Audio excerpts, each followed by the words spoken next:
अंजली ताईंकडे. कॅमेरामध्ये तुमची स्टिक नाही आणली का तुम्ही? अरे बंद कर, बंद कर, बंद कर, बंद कर, बंद कर, बंद कर. मी ऐकलंच नाही सांगितलं.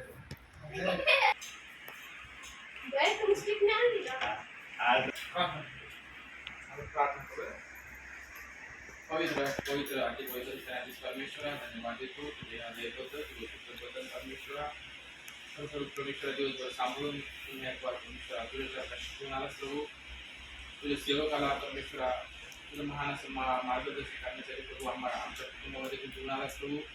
तुझ्या नावाला मान महिमा गौरव देतो परमेश्वरा.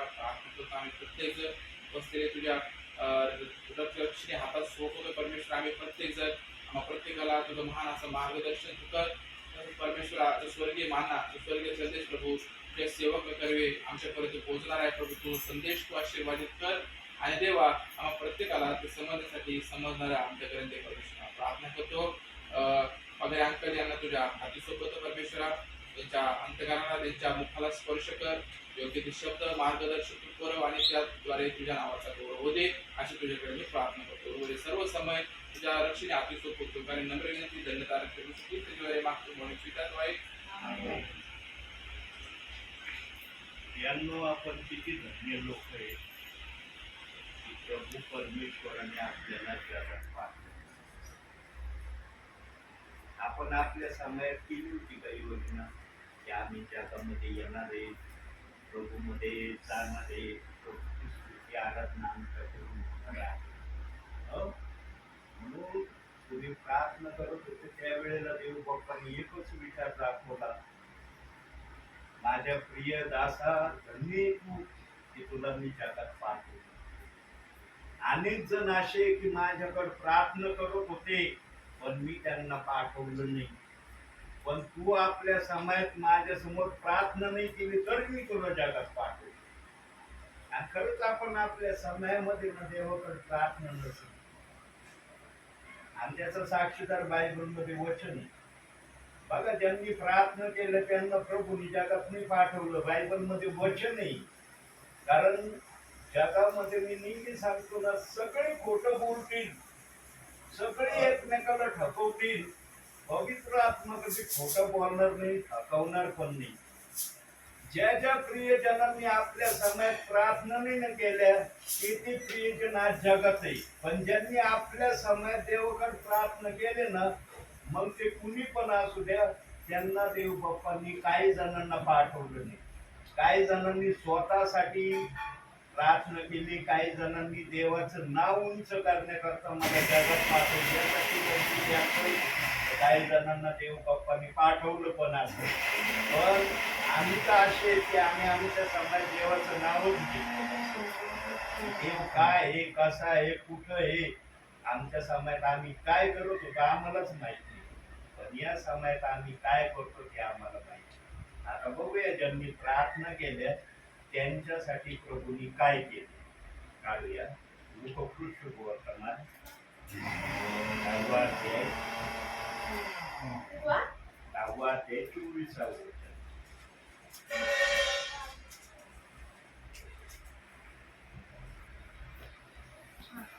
मी तुम्हाला सांगतो, तुम्ही जे पाहत आहात ते पाहण्याची पुष्कळ संदेशांनी व राजांनी इच्छा बाळगली तरी त्यांना पाहण्यास मिळाले नाही, आणि जे तुम्ही ऐकत आहात ते ऐकायची इच्छा बाळगली तरी त्यांना ऐकण्यास मिळाले नाही. आम्ही केलं नाही काय वरच्या प्रभूच्या दरबारात, पण या दरबारात आम्ही काय करतो आम्हाला. आणि ज्यांनी त्या प्रियजनांना प्रभूने न पाठवण्याचं एक मुख्यत्व कारण आहे, विशेष कारण आहे. कारण यांनी जगामध्ये येऊन प्रभूला उंच करण्यासाठी विनंती केली नाही. आम्ही राज संदेश तुझ्या समोर आहेत ना, आम्हाला जगामध्ये पण जगातल्या लोकांनी म्हणावं हे राजन संदेश. देवाचा हेतू पूर्ण न करण्याऐवजी आम्ही काहीतरी आहोत हे दाखवण्यासाठी या प्रियजनांनी आपल्या समयात प्रार्थना केल्या. म्हणून देवाचा आत्मा सांगतो यांना देव बाप्पांनी जगात पाठवलं नाही.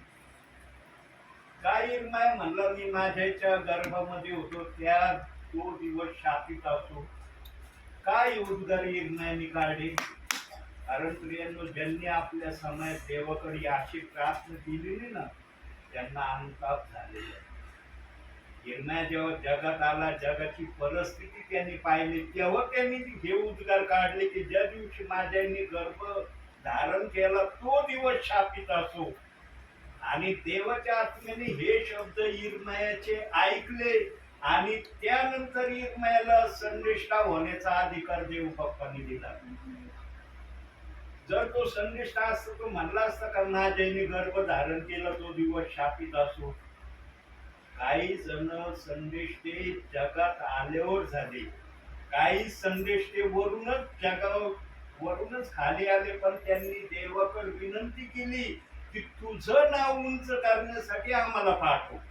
ते प्रियजन आले जगामध्ये, पण हे जे वचन वाचलेले आहेत ना, हे जे आले नाही, हे फक्त स्वतःसाठी जगात येण्याची त्यांनी देवाकडे विनंती केली, म्हणून त्यांना जगात प्रभूने पाठवले.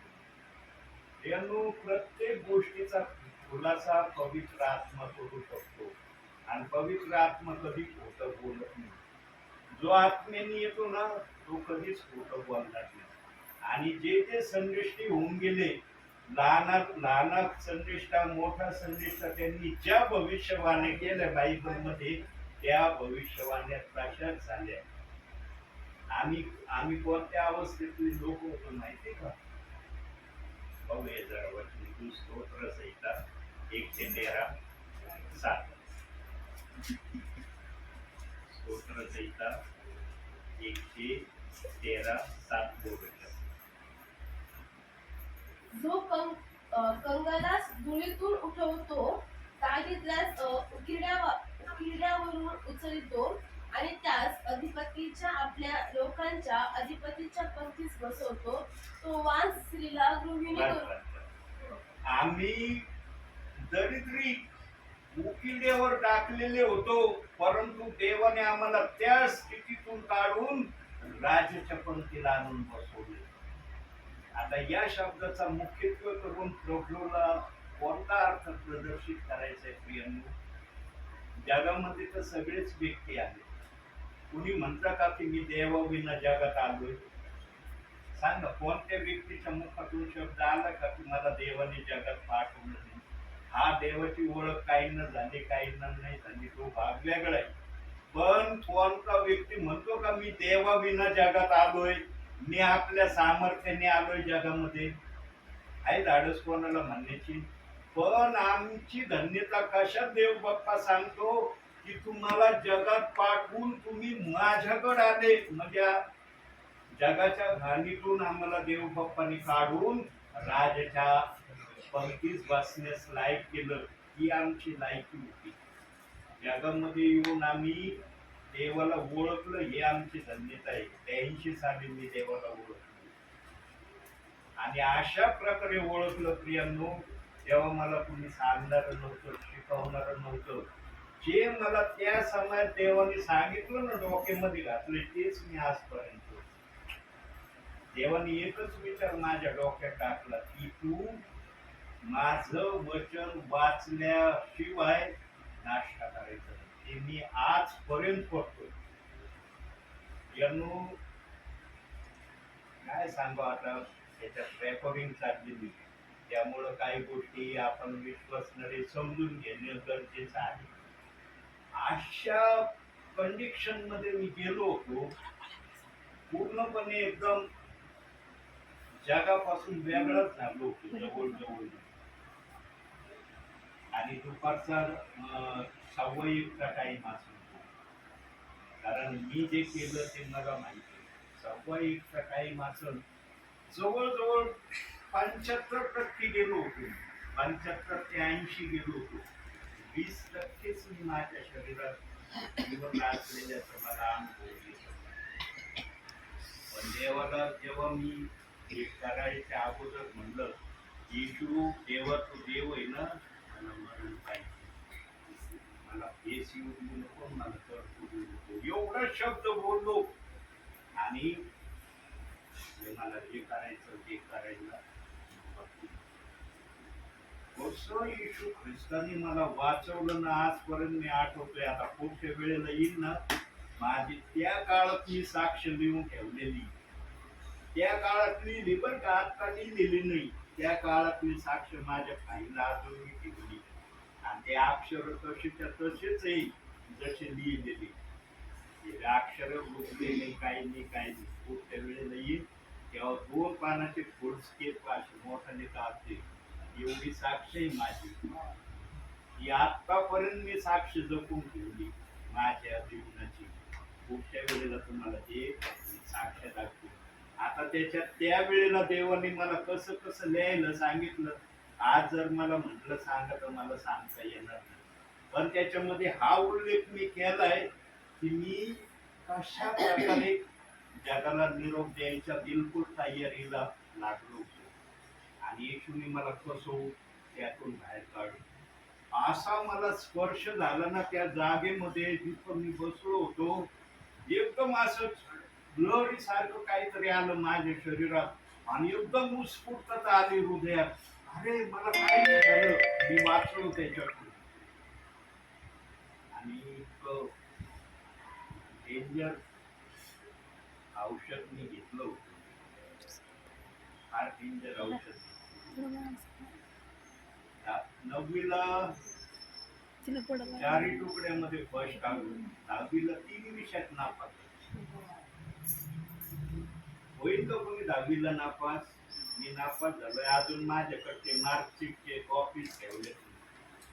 इंग्लिश मध्ये 18, मराठीमध्ये 18 आणि भूमिती आणि बीजगणिताला 35. अजूनपर्यंत माझे मार्क देखील देण्यात येईल. 3 विषय पास झालो, 3 विषय नापास झालो. आणि घरच्यांची आशा याला 80-85% मार्क मिळतील. शाळेचे पण खूप अपेक्षा माझ्याकडून. हा फार हुशार विद्यार्थी. रिझल्ट घ्यायला गेलो तर प्रिन्सिपल सर मला बोलले. मला एकच वाक्य अजून त्या सरांचं कसोटी या वेळेला प्रिन्सिपल होते आम्हाला. मला म्हणे पगारे आम्हाला तुमच्याकडून खूप अपेक्षा आशा होत्या की पर्सेंटेजमध्ये तुम्ही फार वर आणतात, पण तुम्हीच नापास झाला. नापास शब्द ऐकला मी तिथंच एकदम मी झालो. रिझल्ट दाखवलं म्हणजे बघा तुमचा रिझल्ट. 3 विषय कसे नापास. मराठी हिंदी सोडलं, इंग्लिशमध्ये नापास, बीजगणित गणितामध्ये नापास, पुढच्या याच्यात पास. आता रिझल्ट घेऊन घरच्यांना दाखवण्याची हिंमत नाही. कसा दाखवायचा रिझल्ट? आम्ही थोडी इतकी कडक स्वभावाची. आता कसा दाखव? हा प्रकार गपचूप केला. त्यावेळेला हिंदू होतो, डोकं माझं खराब झालं. देवासमोर डोकं आदुळ परेशान झालो. म्हणजे काय झालं माझं? मला कमीत कमी 35% तर मार्क भेटायला पाहिजे होते ना. नाही काही तर 35% तर मी मिळू शकत होतो ना. 35% मला मार्क नाही मिळाले 10वी 1 मध्ये. आणि तोच माझ्या जीवनाचा टर्निंग पॉईंट. कारण देवाला मला याच मार्गाने आपल्याकडे घेऊन यायचं. म्हणून आता जे 113 स्तोत्र वाचलं ना, तो दरिद्र्यास उठवड्यावरून उचलून राजाच्या पंक्तीत, या राजाच्या पंक्तीला मला येऊन बसवायचं होतं देवाला. काही पण घटना होतात ना, साक्ष ही आपल्या जीवनात असणं महत्वाचं आहे. ज्याची साक्ष मजबूत आहे ना, तो ख्रिस्ती जीवनामध्ये मजबूतच राहणार. हा संकट येतील, कारण संकट येणं जाणं चालूच राहील जीवनात, पण तो प्रभू पासून विभक्त होणार नाही. आणि बघा, मला ज्या वेळेला क्लार्क म्हणून नोकरीला लागायचं, उद्या माझं वडिलांच्या जागेवर क्लार्क म्हणून सिलेक्शन माझं आदल्या दिवशी 0 बजेट वाचलं. आणि एक मुलगा आमच्या तिथला चौकीदार, तो मुलगा आदल्या दिवशी चौकीदार म्हणून सिलेक्ट झाला आणि गुलाटी म्हणून कारण होते त्यावेळेला. ते म्हणे तुम्हारे लड़की का कल अपन ये करेंगे, उनको कल क्लार्क करके लेंगे, उनका पोस्ट जरा हाय है, उनको कल लेंगे. आणि जो चौकीदार होता ना भालेराव म्हणून, त्यांना आदल्या दिवशी घेतलं, दुसऱ्या दिवशी मी क्लार्क म्हणून सिलेक्शन माझी 50ची टायपिंगच्या स्पीडचं मी सगळं केलेलं. असं नाही की मी काय केलं नाही, टायपिंग 50ची स्पीड माझी. म्हणलं चला आता उद्या क्लार्क होऊ आपण. आदल्या दिवशी लगेच संध्याकाळी आलं, नोकरीला गेलो, बॅन बसला. तो बॅन जो बसला ते ऐकले शब्द मी BA जे करायचं ते मी केलंच नाही. बघा माझ्या जीवनाचं टर्निंग पॉइंट कसा झाला. आता मी जर क्लार्क म्हणून लागलो असतो ना, आता माझं 60च्या पुढं रिटायर झालो असतो. पण आम्ही त्याच ठिकाणी फकीरवाडीला CQVV आता नाव आहे, पहिलं CIV नाव होतं त्या रिसोर्टला, त्या ठिकाणीच आम्ही राहिला असतो. पण जसं ते 0 बजेट बसलं, 6 महिन्यात आम्हाला तो रूम खाली करावा लागला आणि इकडं आम्ही राहिलो. 6 महिन्यात मग इकडं जागा घेऊन आम्ही घर वडिलांनी बांधलं, ही जागा सोडली. मनुष्याच्या जीवनामध्ये जे घडतं ना तेच मनुष्य थांबतं. माझ्या जीवनामध्ये असे 2 घटना घडल्या. एक माझ्या नोकरीला बाध आली आणि एक मी मरणाच्या दरबारातून वाचलो.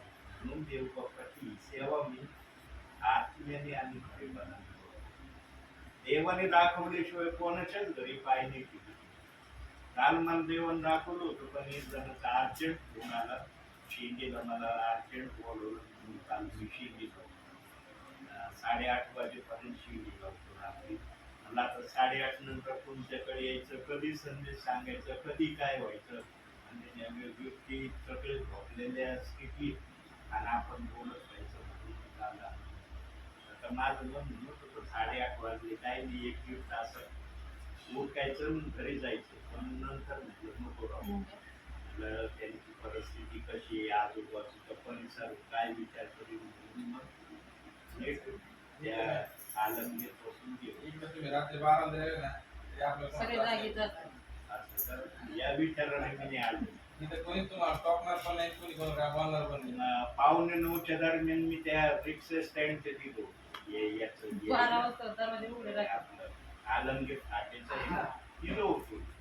म्हटलं आता लय वेळ झालाय म्हटलं, आणि लय जरुरी त्या पालकांनी म्हणे तुम्ही फोन न करता येता म्हणे, आम्हाला माहिती आहे पण आम्ही फोन करतो तुम्ही आल्यावर तुम्हाला. तिथं विशेष प्रार्थना करायची होती आणि प्रार्थना केली आणि मग जास्त वेळ तिथं थांबलो. थोडा वेळ थांबलो. प्रियांनो, यात आपल्या संदेशाचं प्रगटीकरण एक वर्षाला थोडा विचार करतो.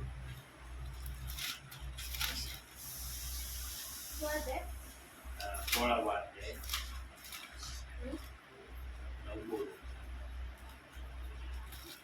माणसे कडक उन्हाने करपून गेली, तेव्हा त्यांवर ज्याला अधिकार आहे त्या देवाच्या नावाची निंदा त्यांनी केली आणि देवाचे गौरव करण्यासाठी त्यांनी पश्चाताप केला नाही. का बरं देव बाप्पांनी हे वचन बायबल मध्ये ठेवले? काय कारण देव वचनाला ठेवायचं? सूर्य गरम होणार होता हे देव बाप्पाला माहित होतं, देव करणार होता. पण देवाने मनुष्याला सांगण्याचं कारण काय? 2 कारण आहेत यामध्ये. देव बाप्पांनी जो पण शब्द बायबल मध्ये ठेवले ना त्याचं विशेष कारण आहे. पण ते कारण पवित्र आत्म्याशिवाय कुणीच सांगू शकत नाही. मनुष्याने किती आपली अक्कल चालवली ना त्या वचनाला समजावून सांगायची. पवित्र आत्मा आहे. माणसाची बुद्धी बुद्धी आहे. बुद्धी कधी पवित्र आत्म्याचं आकलन करू शकत नाही. जर मनुष्याची बुद्धी आकलन करणारी असती तर देवाला पवित्र आत्म्यातून लिहिण्याची गरजच नव्हती. देव म्हणला असता यांना बुद्धीच्या आकलनाने हे सर्व काही सांगू शकतात, कशाला पवित्र आत्म्याने वचन देऊ मी? 2 कारण माहिती का? जे प्रियजन, पहिलं कारण, जे प्रियजन प्रभूच्या इच्छेप्रमाणे वागत नाहीत, प्रभूचा समय ओळखून आपल्या जीवनाला नीट वळण लावत नाही, त्यांना जाग करण्याची पहिली घटना आहे. आणि दुसरं कारण देव बाप्पाला दाखवून द्यायचंय की मी माझे लोक माझ्या राज्यासाठी तयार करण्यासाठी मी कोणत्याही हद्दीपर्यंत जाण्याची माझ्यामध्ये क्षमता आहे. हेच ते दोन कारण आहेत. म्हणून हे वचन बायबल मध्ये ठेवण्यात आलेलं आहे. या वचनावर या अगोदर पवित्र आत्मा बोलला एक संदेशातून. असं नाही की या वचनातून देवबाप बोलला नाही, पण देवबाप आज वेगळ्या तऱ्हेने याच वचनातून आपल्या समोर सांगत आहे. सांगा प्रियांनो, आजच्या घटनेमध्ये किती प्रियजन, आता मी ज्या ज्या परिवारात जातो, तुमच्या परिवारात येतो, तुम्हाला सांगण्यात आलेलं आहे पवित्र आत्म्यातून की 24 तासात तुम्ही एक अध्याय वाचा. हे उद्गार पवित्र आत्म्याने फार ठिकाणी माझ्या मुखातून प्रगट केले. आज सांगा किती प्रियजन, काही प्रियजन याच्यापेक्षा अधिक वाचन करत असतील किंवा काही जण एक अध्याय वाचन करत असतील, पण जे प्रियजन हे ऐकूनही करत नाही त्यांना जाग करण्यासाठी हा शब्द आहे. देवबाप जे पण ठेवतो ना त्याच्या माग कारण ठेवतो आणि ते सांगण्यासाठी सेवकाचा तो उपयोग करतो. पवित्र आत्म्याला जर स्वतः हे प्रगट करता आला असतं तर आम्हाला पाठवायची गरजच नव्हती. तो आत्म्याने येतो, शरीराने येतो. आत्मा म्हणतो जा बाळा, त्या ठिकाणी गेलो काय करायचं माझा आत्मा सांग. बायबल घेऊन बसतो. मला माहितच नव्हतं तुम्ही आज काय बोलणार.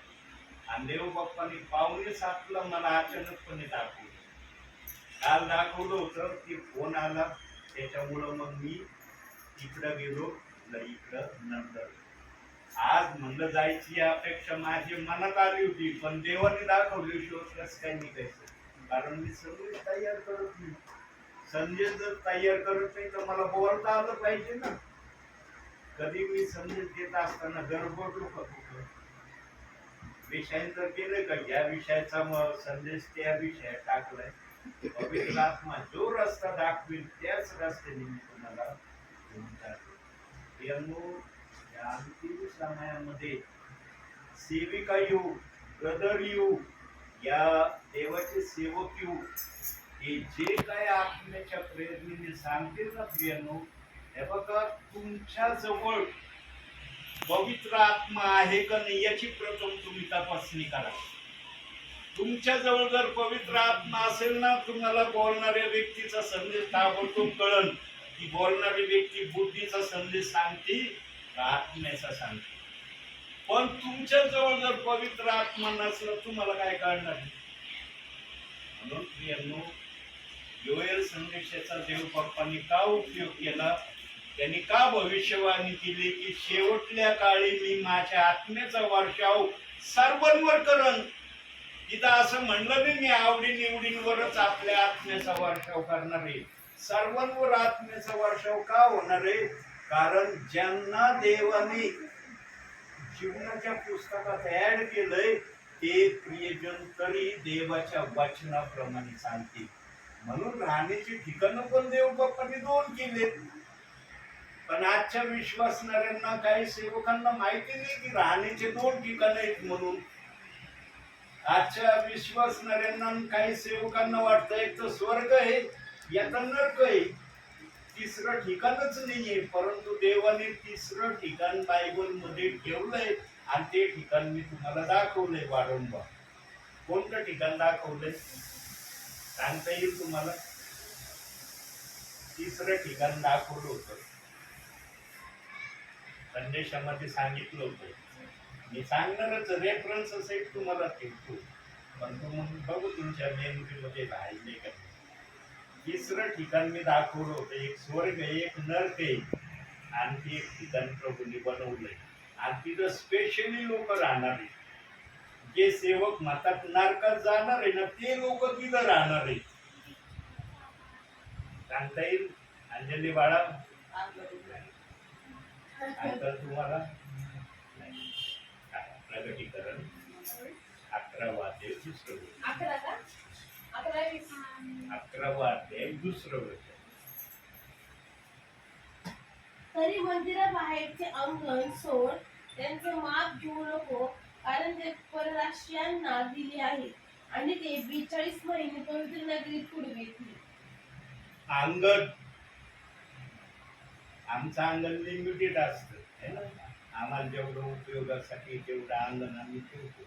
पण देव बाप्पाचं असं अंगण आहे वरचं की त्या ठिकाणी जेवढे जण स्वर्गात येणार नाहीत तेवढे जण तिथं बसतील.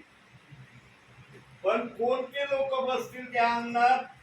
ज्यांनी आपल्या जिभेने प्रभू येशू ख्रिस्ताला प्रभू म्हणून स्वीकारलंय, आपल्या हृदयात घेण्याची त्यांनी प्रभूला इच्छा दाखवली, ते प्रियजन अंगणात बसणार आहेत.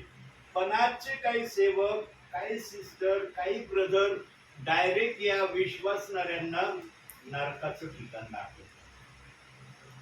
ज्या जिभेने एकदा का व्हायला प्रभूला प्रभू म्हणून मान्य केलं, त्या प्रभूला देवबाप म्हणून का तुझा नरकात, त्या आत्म्याला, त्या शरीराला नरकात जा म्हणून.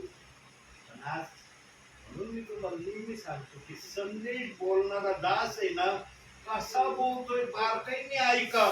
आणि तुमच्या शरीरात जर पवित्र आत्मा तुम्हाला मार्गदर्शक असलं ना, तो पवित्र आत्मा तुम्हाला सांगेल की तू जे ऐकतोस बाळा ते कसं ऐकतोस, आत्मेतून ऐकतोस का बुद्धीचं ऐकतोस. देव बाप्पाने नरकासाठी लोक ठेवले, ते बायबल सांगता आम्हाला. पण ते लोक विशेष आहेत.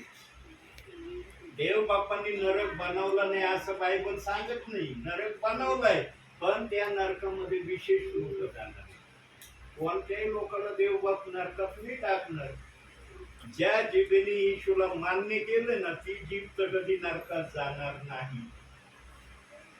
धनवान होता आणि लाजर होता.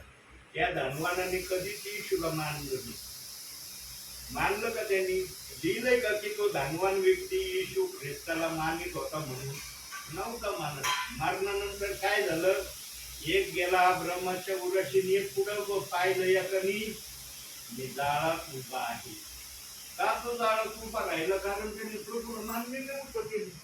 त्या जिभेने येशू ख्रिस्त हा प्रभू आहे कबूल केलं नव्हतं, म्हणून त्यांनी आगीत पाहिलं. तो म्हणला पण पृथ्वीवर तो मी ऐशो आरामाचं जीवन जगत होता, हा लाजार माझं लाड उष्ट खात होता, माझ्या खाण्या लाड उष्टेवर युजारला हा ब्रह्माच्या उराशी. आम्ही इतकं पृथ्वीवर चैन बाजी मजेत राहणार, मी स्वतःला पुढे अनुभवतोय. यांनो पवित्र आत्मेने पुराव्या निशी दाखवलेलं आहे की जी जीभ प्रभूला मान्य करेल त्या जीभेला कधीच नरकाचा अनुभव येणार नाही. पण जी जीभ प्रभूला मान्य करणार नाही तिची जागा कुठं असणार आहे, म्हणून तो दाखला दिला. हे बघा, हर गोष्टीचा उलगडा पवित्र आत्मा करण्यास सक्षम आहे. पवित्र आत्म्याला काय करता येत नाही असं काही नाही प्रियांनो, तो सर्व काही करण्यास समर्थ आहे. फक्त पवित्र आत्मा सेवकाशी बोलतो का हे महत्वाचं आहे. आणि कधी कधी पवित्र आत्म्याला समजून सांगण्यासाठी पवित्र आत्मा आती खोलामध्ये सुद्धा जातो. का जातो? कारण ऐकणाऱ्यांना समजावं की ही गोष्ट काय आहे. आता बघा, समजा आता प्रभू आत्ताच्या समयाला आला, आता आला, यस हे संदेश चाललाय, आता जर आला, किती जण प्रभू बरोबर जातील? किती जणांचं जाणं होईल? हे बायबल वाचतात, प्रार्थना करतात, देवाच्या आज्ञा मानण्याचा प्रयत्न करतात, हे प्रियजन प्रभू बरोबर अंतात जाणार. मग ते प्रवासात असो, झोपलेले असो, कामात असो, या अन्य कशात असो, ते प्रियजन प्रभू बरोबर जाणार म्हणजे जाणार.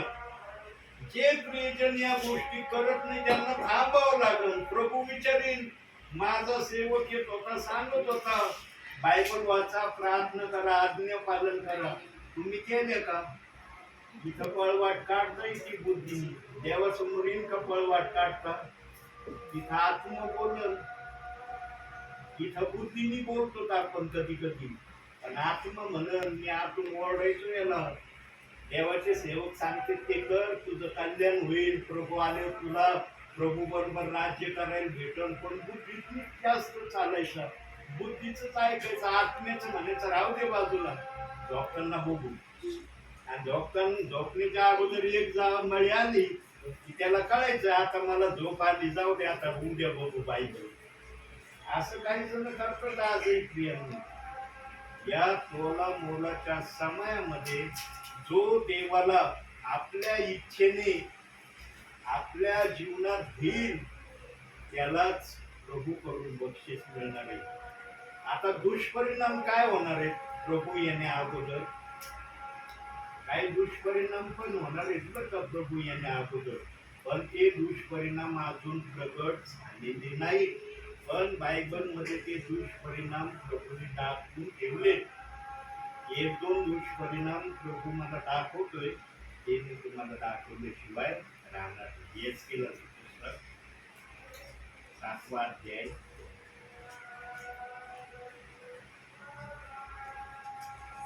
19.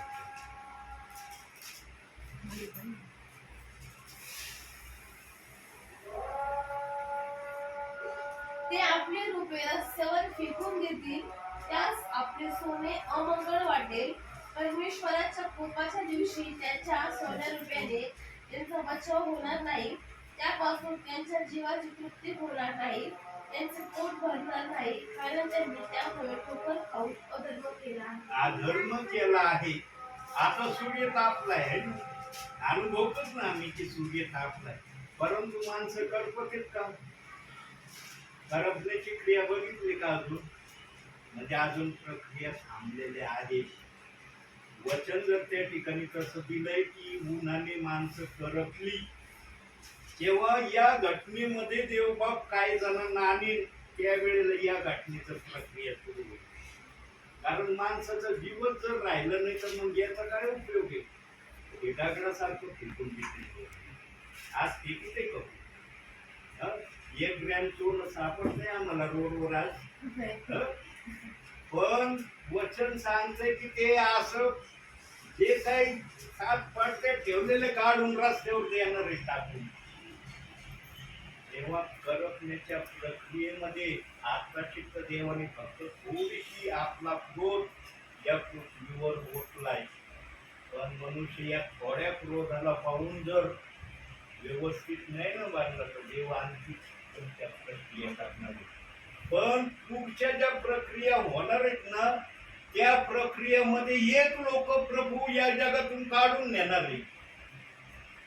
हा एक लोकांना या प्रक्रियेचा अनुभव देव बाप देणार नाही. वचनात देवानी बघा कसं देव बापाने वचन ठेवलंय. सूर्याच्या याने मनुष्य करपणार आहे, पण या करपण्याच्या परिस्थितीमध्ये एक प्रक्रियेचे लोक या जगातून काढून देवबाप घेऊन जाणार आहे.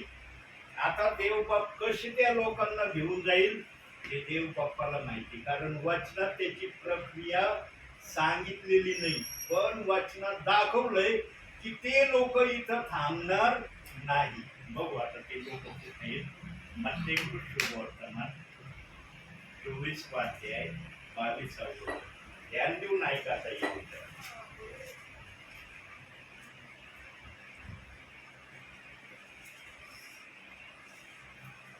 आणि ते दिवस कमी केले नसते तर कोणाही मनुष्याचा निभाव लागला नसता, परंतु निवडलेल्यांसाठी ते कमी केले जाते. निवडलेल्यांसाठी ते कमी केले जातील. आता कसे कमी केले जातील? कोणत्या प्रक्रियेने ते प्रियजन या जगाचा निरोप घेतील? देवाच्या आत्म्याने ती गोष्ट गुप्त ठेवली. का देवाच्या आत्म्याने ती गोष्ट गुप्त ठेवली? कारण जर पूर्ण ओपन केली असती तर सगळेजण म्हणले असते मला निवडलेलंच बनायचं. मग देवाने जे 3 प्रकारचे लोक जगामध्ये ठेवले त्या 3 प्रकारच्या लोकांमध्ये गडबडीचं माहोल झालं असतं. बघा देवबाप आपलं वचन आपल्या बुद्धीने आपल्या आत्म्याने कसं परिपूर्ण करतो. आज तर काही विश्वासणाऱ्यांना हे देखील माहिती नाहीये, काही जणांना की 3 प्रकारचे विश्वासी लोक कोणते आहेत. 2 प्रकारचे विश्वासी सर्वांना माहिती आहे, बोलवलेले निवडलेले, पण 3रे विश्वासी कोणते काही जणांना आजही माहित नाही. आणि बायबलमध्ये त्याचं वचनासहित देवाने पुरावा दिलाय. तिसरे विश्वासी कोणते आहेत? तुम्हाला आहे का माहिती तिसरे विश्वासी? नाही माहिती? प्रगटीकरण 17वा अध्याय 14वे वचन बघा. तिसरे विश्वासी कोण आहे? हे कोकरांबरोबर लढतील, परंतु कोकरा त्यास जिंकतील, कारण तो प्रभूचा प्रभू आणि राजांचा राजा आहे, आणि जे त्यांच्या बरोबर आहे ते पाचारण केलेले, निवडलेले व विश्वासी आहेत. कोण आहे तिसरे विश्वासी? हे 3 प्रकारचे लोक देव बाप्पाने आपल्या राज्यामध्ये घेण्याचं ठरवलं, पण एकाच प्रकारच्या लोकांना तो स्वर्गामध्ये आपल्या बरोबर ठेवणार आहे. आणि ते लोक कोणते? निवडलेले. म्हणून आज हर विश्वासणार काय म्हणतो? मी निवडलेला आहे. तुम्ही म्हणता का मी बोलावलेला आहे, पाचारण केलेलं आहे? का नाही म्हणत? कारण त्यांना वचन माहित आहे की निवडलेला देवाबरोबर राहणार आहे. पण निवडलेल्या व्यक्तीची पहिली खूण काय आहे माहिती का? ध्यान देऊ नाही का प्रियांनो? अतिशय धन्य कान आणि अतिशय आशीर्वादित डोळे की कोणाला तरी ध्यान तुम्ही पाहता. निवडलेल्या व्यक्तीची सर्वात पहिली ओळख आहे, तो बायबलच्या कोणत्याच वचनाचा विरोध करत नाही. कोणत्याच वचनाला तो किंतु परंतु म्हणत नाही. ते देवाचं वचन आहे. देवाने कसं लिहिलंय देवाला माहिती आहे. त्याची इच्छा असेल तो मला सांगल, मी ते वचन मानतो. पण आजच्या काही मागचे जे होऊन गेले आमचे प्रभू मधले विश्वासी सेवक, विश्वासी, त्यांनी जे त्या समायातल्या लोकांना सांगितलं, त्या समायातल्या लोकांनी पुढच्या समायाच्या लोकांनी असं सांगत ते आजच्या समायापर्यंत आलंय. कोणत्या वचनाविषयी आलंय? प्रेषितांची कृत्य 2रा अध्याय 38वे वचन.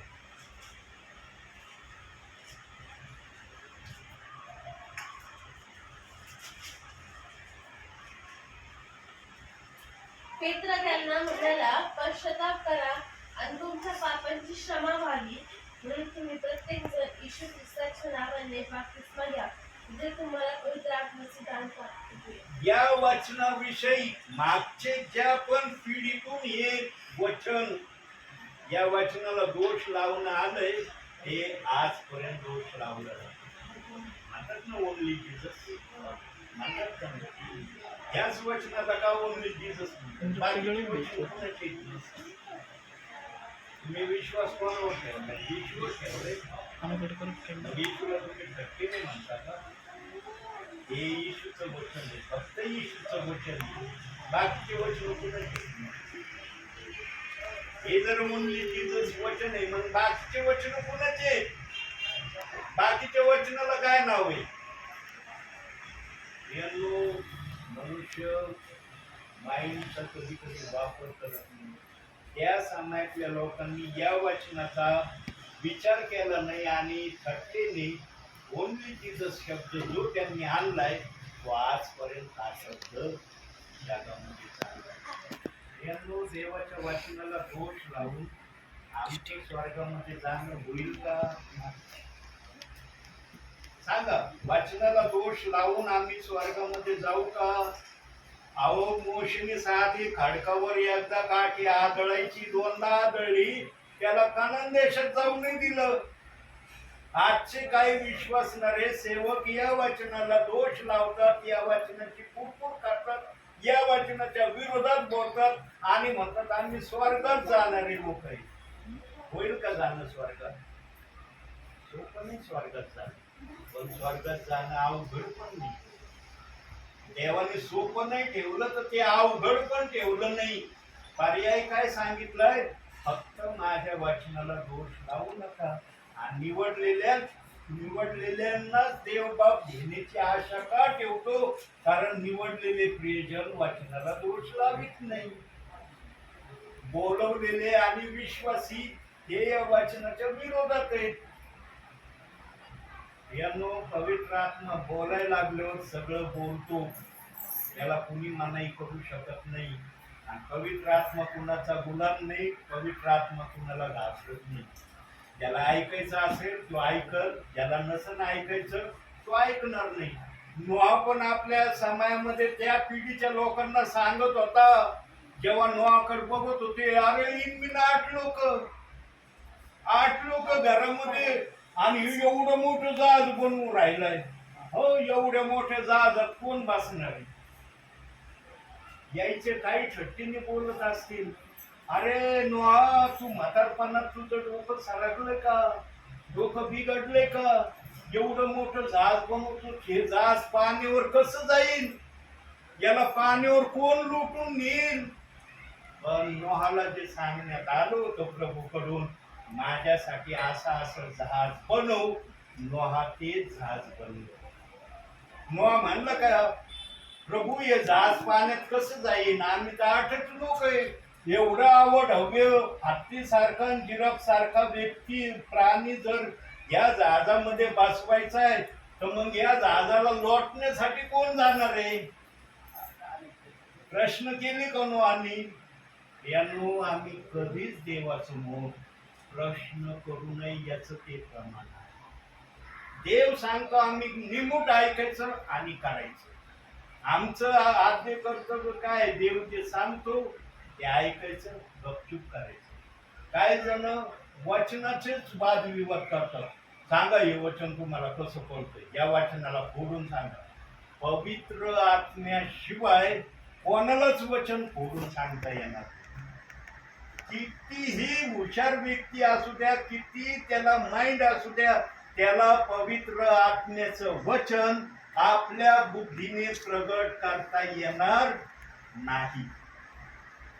पण आज काय चाललंय अनुभवतात ना तुम्ही?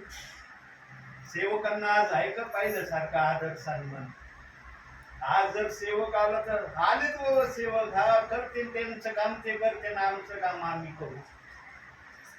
किती जण आज वचन ऐकते आणि वचनाप्रमाणे करते? किती जणांच्या जीवनातून दिसते की वचन ऐकतात आणि तसं करतात?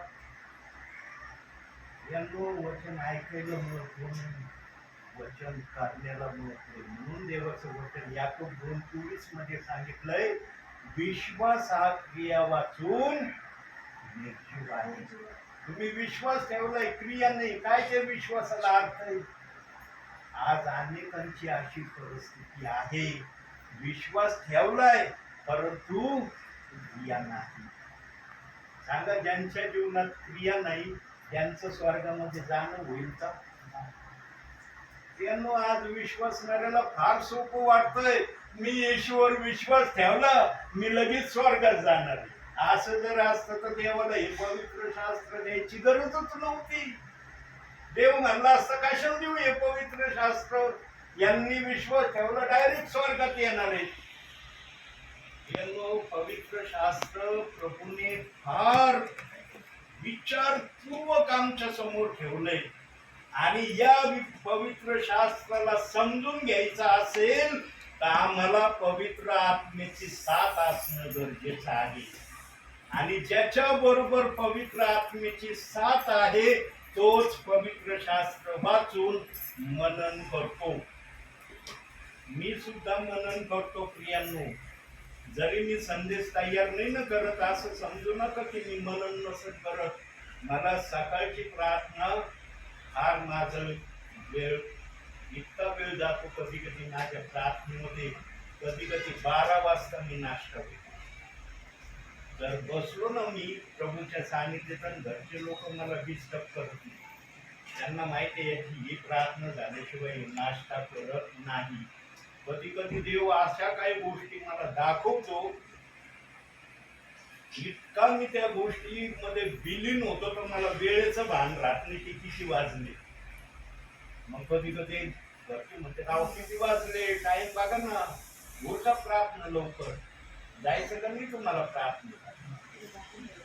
असं म्हणतात. यांनो, मनन आमच्या जीवनात असलं पाहिजे, आणि मनन त्यांच्या जीवनात आहे ज्यांच्या जीवनात पवित्र आत्मा आहे. ज्यांच्या जीवनात पवित्र आत्मा नाही ना, त्यांच्या जीवनात मनन नाही. त्यांना कधीच वचन वाचल्यावर मनन करण्याची इच्छा होणार नाही. पण पवित्र आत्मा जर असेल, एखादं तरी वचन पवित्र आत्मा तुमच्या हृदयाला तुमच्या बुद्धीला कळू देतो आणि त्या वचनाचा अर्थ पवित्र आत्मा तुम्हाला कळवतो. म्हणून देवाने 30 पट 60 पट आणि 100 पट या पिकाचा उल्लेख या प्रभूच्या गोष्टीसाठी केलेला आहे. इथं पीक हे उपमा ठेवली, परंतु प्रभू आपलं राज्य आपलं रहस्य आपल्या गोष्टी काही जणांना 30 पटीने सांगन, काहींना 60 पटीने सांगन, काहींना 100 पटीने सांगेल. हे त्या मागचं सांगण्याचं देव बाप्पाचा मूळ हेतू आणि उद्देश आहे.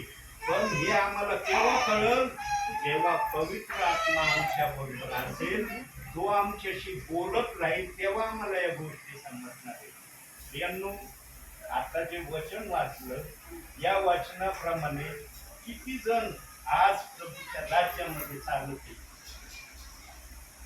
किती जण चालवते. म्हणून मी देवाला नेहमी आज जेव्हा इकडं प्रार्थनेत निघालो ना प्रियांनो, मी देवाला काय म्हणलं माहिती, हे शास्त्र आता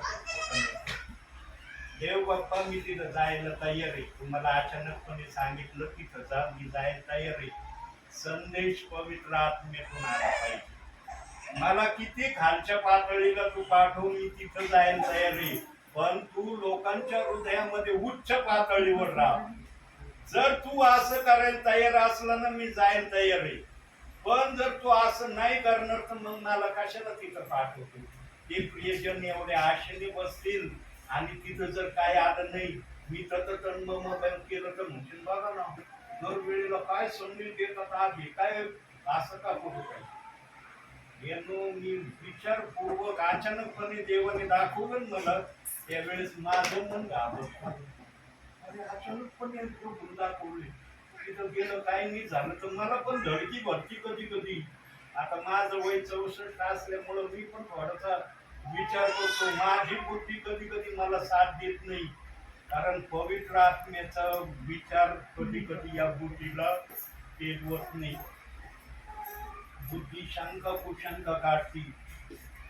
पण नोहा एक असा होता की तो शंका कुशंका काढत नव्हता, म्हणून त्याचं नाव सुवर्ण अक्षरात आहे. म्हणून नवीन करारात पण सांगितलं ना, जे नोहाच्या काळात होत होते तेच पुत्राच्या काळामध्ये होणार आहे. का शब्द तिथं तसं दिलं, कारण नोहाने आपल्या समयामध्ये जे आता मी बोललो, जे विधान तुम्ही ऐकले, हे विधान नोहाने प्रभू परमेश्वराला केले नाही. आणि 120 वर्ष नोहाला ते तारू बनवायला लागलं. आणि जेव्हा तारू तयार झालं तेव्हा परमेश्वराने आवाज दिला, नोहा सर्व प्राणी आणि तू जहाजामध्ये जा. नोहा म्हणलं का प्रभू दरवाजा कोण बंद करीन, सगळे आत गेल्यावर दरवाजा लोटणार कोण आहे, तू दरवाजा साधा नाही, एवढा अवेढव्य जहाजाचा दरवाजा लोटायला कोण येईल. इथं किंतु परंतु केलं का नोहानी. पण मी जर असतो तर कदाचित म्हणलो असतो, देव बाप्पा सगळं मी आत नेईन, पण हा दरवाजा कोण बंद करीन. दरवाजा बंद झाला तर काहीतरी होईल, तर पाऊस येणार आहे, सगळं पाणी जहाजात जाईल. मी कदाचित म्हणलो असतो त्या ठिकाणी, पण नोहा म्हणला नाही. म्हणून जेव्हा लोक कमरा एवढं पाणी, इतकं पाणी आल्यावर आलेच असतील ना जहाजाजवळ, ठोकला असेल ना जहाजाला, उघडा नोहा भाऊ तुम्ही सांगत होते तेव्हा नाही ऐकलं पण आता ऐकतो. त्यावेळेला नोहाने काय आवाज दिला असं आतून, दरवाजा मी बंद नाही केला, परमेश्वराने बंद केला, आता याला मला उघडता येणार नाही. म्हणून वाचनात सांगितलं, जे मी बंद करतो ते कोणाला उघडता येणार नाही, आणि जे मी उघडतो ते कोणाला बंद करता येणार नाही. त्या देवाचे तुम्ही लेकरं आहात. तुम्ही साधारण व्यक्ती नाहीये. कधी कधी आमची बुद्धी आम्हाला ना इतकं साधारण जगामध्ये असल्यासारखा अनुभव येतो आम्हाला, आणि आम्ही लय खालच्या पातळीचे लय लहान लोक आहेत. आमची बुद्धी कधी कधी आम्हाला ऍसेस करून देते, पण आम्ही साधारण लोक नाही. ज्यांचं गाणं प्रभूच्या दरबारात आहे ते प्रियजन साधे प्रियजन असतील का. पण ते प्रियजन योग्य तऱ्हेने तयार व्हावे ही देवाची इच्छा आहे. म्हणून आजही सेवक तुमच्याकडे येते. कशाला आलोय मी या ठिकाणी? वेळ घालवायला आलोय, तुमचा वेळ खराब करायला आलोय? देवाला जे प्रियजन आवडलेले आहेत ना, हे प्रियजन प्रभू घेतल्याशिवाय राहणार नाही. पण तुमच्या मनाची तुम्ही तयारी कशी करतात हे देवबाप तुमच्याकडे प्रत्येक वेळेला पाहतो. माझ्या आज प्रभू मध्ये परत एकदा विनंती, 24 तासात एकदा तरी प्रेक्षकांची दुसरा अध्याय आरोपीचा वचन वाचा आणि देव बाप्पाकडे हृदयापासून विनंती करा. देव बाप्पा, हे वचन मला समजत नाही किंवा हे वचन मला जे कळलेलं आहे किंवा ऐकलेलं आहे ते खरं आहे का? तू जे सांगशील ते खरं आहे, मला याची एक संधी दे. माझ्या जीवनाला या वचनाचा अर्थ सांगण्याची दयान कृपा मागतो. यांनो, विश्वासाची केलेली प्रार्थना देव कधीच ओलांडू शकत नाही. पण आज असं झालंय, आमचा सेवक म्हणलं हे वचन ऐकू नका, हे वचन पाळू नका, हे वचन सांगणाऱ्याला दारातच उभं करू नका. मग प्रश्नच नाही पुढचा. हे वचन कुणाचं आहे प्रियांनो? सिद्ध करून दाखवावं की प्रेषितांची कृत्य दुसरा अध्याय 38 वचन कुणाचं आहे? अहो, सैतानाचं वचन म्हणायला घाबरत नाही. हे सैतानाचं वचन आहे. देवबाप सैतानाचं वचन आपल्या बायबलमध्ये ठेवून का? त्या सैतानाला प्रभूने हाकलून दिलं, त्याचं वचन बायबलमध्ये ठेवीन काय? त्या वचनाचं मी ऐकलंय प्रियांनो. पवित्र आत्मा जसं मला सांगायला सांगतो ना, मी सांगितल्याशिवाय राहत नाही. हे देवाचं वचन आहे, पवित्र वचन आहे आणि त्याच वचनाच्या कर्वे आमचं स्वर्गामध्ये जाणं होणार आहे. आता साक्षीदार दाखवतो की याच वचना कर्वे आमचं स्वर्गामध्ये जाणं होणार आहे. मग काय जण होतील? मग त्या 28-19 वचनाचं काय? जर याच वचना कर्वे स्वर्गात जाणार आहे, मग ते 28-19 वचनाचं काय? यांनो, दोन्ही वचन देवाचीच आहे. आवड निवड नाही देवाकडची, हे देवाचं आहे नाही, देवाचं नाही असं नाही. पण देवाने आपल्या समायामध्ये जसं अंशाने प्रकाराने देव आपल्या लोकांशी बोलत होता, तसं देव बाप पण आपल्या सुवार्थेच्या काळामध्ये देवाने त्या पिढीच्या लोकांना सांगून ठेवलं होतं. काय सांगून ठेवलं होतं बघूया. योहानकृत वर्तमान 14वा अध्याय 16वा वचन.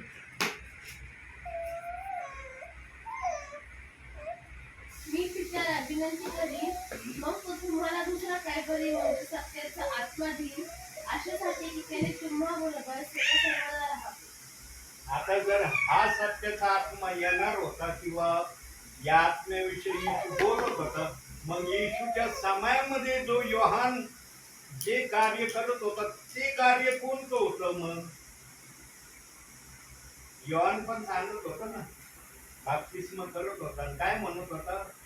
माझ्या मागून जो येणार आहे तो तुमचा बाप्तिस्म पवित्र आत्म्याने आणि अग्नीने करणार आहे. का म्हणत होता? मग योहान जी सुवार्ता सांगत होता ती सुवार्ता खरी होती का खोटी होती? खरी होती ना, म्हणून लोक बाप्तिस्म घेत होते ना. योहान ज्या पवित्र आत्म्याच्या अग्नीची भाषा करत होता, ती अग्नी आणि तो पवित्र आत्मा अग्नीच्या जिभेने पेंटिकोस्टच्या दिवशी उतरला आणि येशूने जी भविष्यवाणी सांगितली होती, मी पित्याला विनंती करीन, तो तुम्हाला दुसरा म्हणजे काहीतरी आत्मा देईल, ते शब्द त्या ठिकाणी पूर्ण झाले आणि ते शब्द आजपर्यंत पूर्ण होत आहेत. पण काही जण म्हणतात नाही, आम्हाला यो बाप्तिस्मा नाही चलत, आम्ही हा बाप्तिस्मा घेणार नाही. मग हा बाप्तिस्मा तुम्ही घेणार नाही, मग हा बाप्तिस्मा कुणासाठी आहे? हे वचन कुणासाठी आहे? विश्वासणारे विचारच करत नाही की हे वचन कुणासाठी आहे. देवासाठी लिहिलंय का ते वचन? यांनो, धमात पडणारं शब्द मागच्या समायाच्या लोकांनी सांगून गेले आणि ते ब्रह्माचे शब्द आजपर्यंत जगामध्ये अस्तित्वात आहे. सांगा देवाचं येणं होईपर्यंत हे ब्रह्माचे शब्द देव बाप्पाने ऐकत राहावे का? आणि या ब्रह्मामध्ये देवाने आपल्या लोकांना घेऊन जाण्यासाठी यावं का? म्हणून सूर्याला गरम करते. देव बाप जे पण करतो ना त्याच्या माग देवाची योजना असती. आता तरी माझे लोक ऐकून शहाणे होतील आणि देवाचं वचन हे सांगतं, तू जर त्यांना सांगितलं नाही तर ते तर त्यांच्या मरणाने मारणार, पण त्यांच्या मरणाचा हिशोब तुझ्याकडून घेईन मी. का नाही सांगितलं तू त्यांना? तू घाबरला का? तू त्यांना घाबरला ना, मग मी तुला घाबरतो. देवाचा शब्द हर शब्द बायबल मध्ये दिलाय, फक्त बोलणारा पवित्र आत्मा पाहिजे. त्यांनो कधी जीवनामध्ये कोणताही दूत आला, तो दूत जरी म्हणला ना की प्रेषितांची कृत्य 2 अध्याय 38 वचन चुकीचं आहे, त्या दूताचं सुद्धा ऐकू नका. असं गलती करायच्या पत्रामध्ये पहिल्या अध्यायात 1 ते 8 वचनात सांगितलं. 1 ते 8 वचन ध्यान देऊन वाचा तुम्ही पहिल्या अध्यायाचे. बघा देवाचा आत्मा कसा बोललाय त्या वचनाविषयी. पण ते वचन कोणतं आहे? प्रेषितांची कृत्य 2 अध्याय 38 वचन. हे लक्षात घेऊन ते वाचन करायचं तर कळन, अन्यथा कळणार नाही. मग दिलंय की ऐकू नका, करू नका, मग विश्वासणारे काय समजतात? प्रेषितांची कृत्य 2 अध्याय 38 वचन ऐकायचं नाही, वाचायचं नाही, त्याप्रमाणे करायचं नाही. म्हणून आज या वचनाची निंदा विश्वासणारे आणि सेवक करत आहे. यांना जर सत्य कळलं ना, म्हणून योहान 8:32 मध्ये सांगितलंय ना, सत्य तुम्हाला समजेल आणि सत्य तुम्हाला बंधमुक्त करेल. ज्या वेळेस या वचनाचं सत्य तुम्हाला पवित्र आत्मा दाखवील, त्यावेळेला तुम्ही कधीच जीवनामध्ये म्हणणार नाही की या वचनाच्या विरोधात तुम्ही चालत.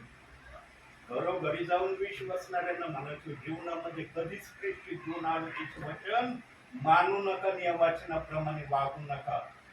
किती परिवारामध्ये या वचनाची अपशब्द मी बोललो माझ्या जीवाला माहिती. म्हणून देवाने मला घरोघरी जाऊन हेच वचन सांगायला, जेवढे अपशब्द तू पसरवले ना, हेच जाऊन आता सांग, हे वचन स्वीकारा. म्हणतात ना, जैसी करणी वैसी भरणी. जे मी केलं देवाने पाहिलं. अरे तू सगळ्यांना ठकवू शकतोस, मला नाही टाकवता येणार तुला. तू जे काय केलं ना त्याचं बघ मी तुला काय करायला. मला संस्था सोडायला लावली देवानी, आणि देवाला माहित होतं ह्यो सहजासहजी संस्था सोडणार नाही. म्हणून देव म्हणला, तुझ्यासाठी प्रभात समय मी ठेवणार नाही जर ऐकलं नाही तर. याशिवाय 8:20 वचन दाखवलं मला, या वचनाप्रमाणे कर, न तर तुझं जगामध्ये राहणं होणार नाही. आज जोडे देवाला, म्हणलं देव बाप्पा मला तर तुझीच सेवा करायची. तू तर मला जगामध्ये ठेवण्याची आशा करून राहिला. मी जगात नाही राहिलो तर माझी आशा पूर्ण होईल का? मग देवाने दाखवलं, प्रेषित 2:38 वचनाचं निंदा का करतोस? त्या वचनाची तुला सेवा करावी लागणार आहे. तिथं देवाला मी बोलण्याची हिंमत केली प्रियाने. एकच शब्द बोललो देवाला, मला देव बाप्पा मला त्या वचनाचा अर्थ समजावून सांग, मी सेवा करायला तयार. आणि मग मला सोना डेट देव बाप्पाने दाखवलं. ज्या सोना डेट बरोबर मी हजारो वेळेस हुज्जत घातली ना, या सोना डेटीकडून मी या वचनाचा अर्थ शिकलो. अगोदर या आडात भरलं आणि मग मी सांगायला सुरुवात केली. सहजासाठी नाही माझ्याकडून शेअर होत प्रियांनो. म्हणून म्हणतात ना, ख्रिस्ती जीवन अनुभवाचं जीवन आहे. आणि दुसरी भाषा काय म्हणतात, झळ खाल्ल्याशिवाय फळ मिळत नाही. मी झळ खाल्ली म्हणून आज जीवनामध्ये आनंदी आहे. यांनो एक दिवस असा माझा जात नाही की त्या दिवशी मी सेवेला गेलो. देव बघ मला कुठं ना कुठं सेवेला पाठवतो. आणि आल्याबरोबर आमच्या मोनाताई म्हणल्या, ब्रदर सकाळी देव बाप्पाने आम्हाला तुमची आठवण करून दिली. बोलली ना बाळा तू, देव बाप्पाला माहित होतं की आज माझ्या दासाला इथं पाठवायचंय. पण 6:45 वाजता देव बाप्पाने मला दाखवलं तुला या ठिकाणी जायचं. मी गरबडलो, मला देवबाप्पा मी जायला तयार आहे, पण तिथं पवित्र आत्म्यातून जर बोललं तर मी जातो, आता मी जात नाही. अचानकपणे मी ऐकलं, मी गरबडलो. मला 6:45 वाजले, आज माझा रेस्ट आहे. दिवाणवर पडलो होतो मी, पाडल्या मी टीव्ही सर्च नाही बघत. रात्री 9च्या नंतर माझ्या बातम्या असते, बातम्याशिवाय टीव्हीला मी दुसरं काहीच बघत नाही. मी टीव्ही बघतो, तुम्ही तरी तुमचा टीव्ही बंद ठेवलाय, पण आमचा टीव्ही चालू आहे. मी बातम्या बघतो, बाकी दुसरे कार्यक्रम अजिबात मी बघत नाही. क्रिकेट मॅच बघत होतो, ती क्रिकेट मॅच पण मी वर्ज केली. एवढा IPL झाला, एक मॅच नाही बघितली मी. देवबाप म्हणला IPL मॅच बघतोस तू, म्हणलं वर्ज. एक IPL मॅच नाही बघितली मी यंदाची, एक देखील नाही. काल फायनल मॅच होता, कुणाचा मॅच झाला कोण जिंकलं मलाच माहिती.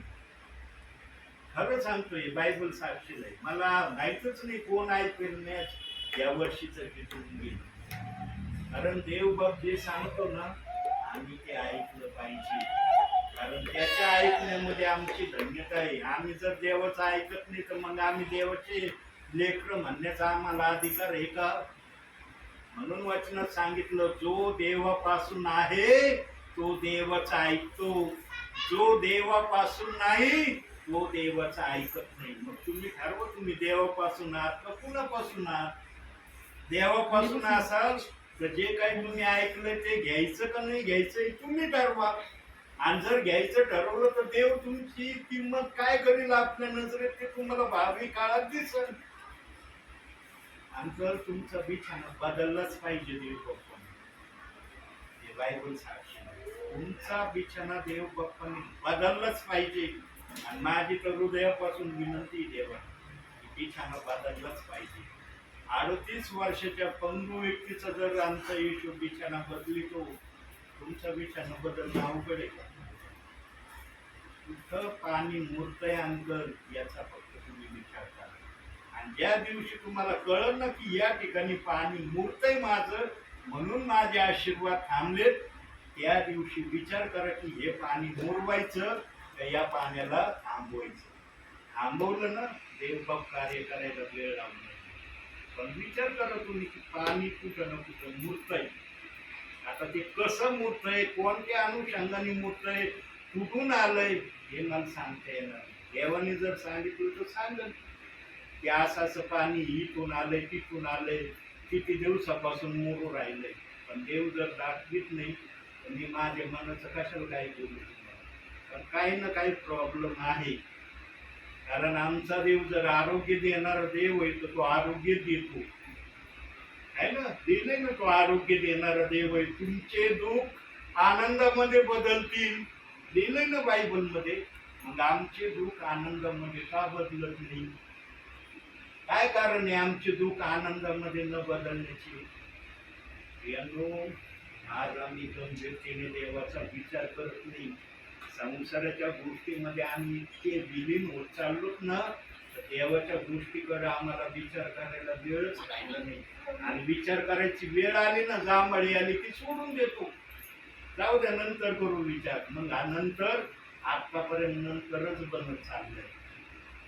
जो ऐकून शहाणा होतो ना, तो सर्वात शहाणा व्यक्ती असं शल्मोन राजाने नीतीसूत्र सांगितलं. पण जो ऐकून शहाणा होत नाही त्याला शल्मोन राजाने सांगितलं म्हणतो कोण आहे. आता तुम्हाला शहाणं बनायचंय. शल्मोन राजाने जे उद्गार त्या ठिकाणी काढले जातात, काय शब्द त्या ठिकाणी सांगितलाय, मूर्ख शब्द सांगितले का दुसरं सांगितलंय माहित नाही मला. पण शहाणं बनण्याची अपेक्षा जर तुमची असेल तर जीवनामध्ये बायबलच्या कोणत्याच वचनाला दोष लावू नका. ही जर प्रक्रिया तुम्ही आत्म्याने खरेपणाने देव बाप्पाला दाखवायला सुरुवात केली ना, त्याने सगळं निर्माण केलं ना, त्याला सगळं कळतं. त्याला सांगायची गरज नाही तुम्हाला, कशाची गरज न मागता तो तुम्हाला देईल. आज अनेक जण एका वचनाला येऊन आड कळले. देवाच्या भावना किती दुःखीत असते जे वचनाच्या विरोधात बोलतात. देवाची लेकरं म्हणतात आणि देवाच्याच वचनाच्या विरोधात बोलतात आणि आज असं म्हणतात तो निधीच आहे, नरकात जाणार आहे, नरकाची सुवार्ता सांगतो. काही पाळ जन्माला म्हणले ब्रदर कशाला लोकांना नरकाची सुवार्ता सांगायला जातात, ते चांगल्या वाटेने चालले, कशाला नरकात घेऊन चालले त्यांना. तुम्ही चाललात तर तुम्ही एकटेच जाणार, दुसऱ्यांना कशाला घेऊन चालले, कशाला इकडं तिकडं जातात. आता मी इकडं तिकडं काही माझ्या मनाने जातोय का? इकडं तिकडं जायला एवढा ज्ञानी माणूस आहे का मी? देवाचा आत्मा मला म्हणतो जा इकडं जा तिकडं, जातोय मी. ज्यांना वचन कळतं ते किती जण माझ्या मागं बाप्तिस्म्यासाठी लागले, एकाचा बाप्तिस्माने केला. त्यांना म्हणलं वाचनाप्रमाणे अजून तुम्ही मला तयार झालेली दिसत नाही. एक परिवार तर 8 महिन्यापासून मागं लागलाय, 8 महिन्यापासून म्हणते ब्रदर आमचा बाप्तिस्मा करा ना. दुसरे पाहक असते तर त्यांनी झटपट केला असता बाप्तिस्मा. तुम्हाला आम्ही एवढं कन्व्हिन्स करतो, विनंत्या करतो, तर तुम्ही बाप्तिस्माच आमचा करीना. म्हणलं देव बाप मला दाखवू नाही राहिलं तुमच्या विषयी, काही ना काही तुमच्या जीवनात अजूनही देवाला न पसंत करणार आहे. रोज प्रार्थना करा, बायबल वाचन करा, देवाला म्हणा देव बाप्पा मी बाप्तिस्मा घ्यायला तयार आहे. देवाचे सेवक आमचा बाप्तिस्मा करायला का तयार नाही? त्यांचं मन काय एवढं जड आहे आमच्यासाठी? देवाकडे मांडा ना हा विषय, माझ्या समोर मांडून काय उपयोग आहे? देव मला जर प्रेरणा देत नाही, बाप्तिस्मा झाल्यावर संकट आले ना माझ्या नावाने खडे फोडताना तुम्ही आमच्या घरी येत होते, लय बाप्तिस्मा घ्या म्हणत होते. यासाठी का? या अशा दिवस बघण्यासाठी बाप्तिस्मा घ्या म्हणत होते. आम्हाला आशीर्वाद आले पाहिजे तर त्या बाप्तिस्म्याला अर्थ आहे. म्हणून मी बाप्तिस्मा करत नव्हते. जो सेवक आपल्या नावाने खड्या फोडून घेत नाही ना तो खरा देवाचा सेवक. जो सेवक देवाच्या नावाने आपले खडे फोडून घेतो ना दुसऱ्याकडून, विचार करा तो सेवक कसा असेल. माझी सेवा ना देवापासून आहे, म्हणून देव मला दाखवतो तेच मी करतो. आता किती वेळ झालाय बोलतोय मला माहिती नाही, 1 तास किती मिनिटाचा संदेश रेकॉर्ड झालाय. 1 तास 7 मिनिट. बघा 1 तास वर गेला. येणो इतकं देव बारीक सारीक तुम्हाला सांगतोय ना, सुईच्या टोकासारखं सांगायला देव बाब तुमच्याकडे हरकत घेत नाही. म्हणून तुम्ही पण सुईच्या टोका एवढा विचार करा की मी प्रभूमध्ये कसा आहे, मला प्रभूमध्ये कसं बनायचंय आणि प्रभूमध्ये जे बनायचं आहे त्याचा माझ्या जीवनामध्ये काय फायदा आहे. काहीतरी टार्गेट समोर ठेवा तर स्वर्गात जाणं सोपं होईल. टार्गेट नसलं ना, आता बघा तुम्ही कामाला होते आहे ना, सेंटरिंगचे काम तुम्हाला ते माहित होतं म्हणून करत होते. मला जर पाठवलं असतं सेंटरिंगच्या कामाला, मला जमलं असतं का? आलं असतं का मला करता ते सेंटरिंगचं? याचं काम त्याला शिकतो. मला सेवा दिली म्हणून मी आत्मेने खरेपणाने तुम्हाला समजल या अनुषंगाने. आता तुम्हाला ते कसं घ्यायचं नाट्य या छोटेच्या संदेशातून तुम्हाला आणि मला भरपूर आणि भरपूर